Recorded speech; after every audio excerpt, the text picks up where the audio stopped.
Magandang araw po sa inyong lahat. This is Brielle, the vlogger.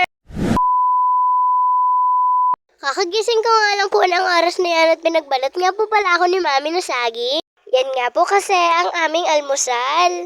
Nag-ipit nga lang po ako saglit pero masakit nga po talaga ang ulo ko niyan.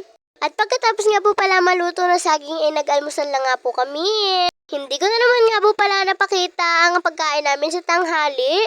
Purpose forward, natulog nga po pala ako dyan ng tanghali. Super sakit nga po kasi talaga ng ulo ko. At dahil tanghali na nga rin po ako nakatulog, paggabi na nga po talaga ako nagising. At sa oras nga po pala niyan ay pinabili nga lang po ako ni Mami ng bigas. At syempre dito lang po tayo sa gilid dadaan.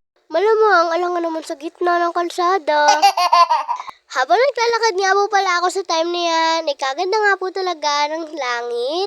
Habang papunta nga po pala ako sa pagbibilhan ko, ay naliliyo pa nga po talaga ako. Malapit na nga po pala ako sa pagbibilhan ko ng bigas. Mabilis nga lang po pala ako dyan bumili ng bigas. Kaya bumili na nga rin po pala ako ng 2 makakain. At kinagabihan nga po ay may inutos lang po saglit sa akin si Mami. At bumili na rin ang aking daddy ng ulam. Kaya kakain na kami. Yun lang po for today's video. Maraming salamat sa panonood. Enjoy!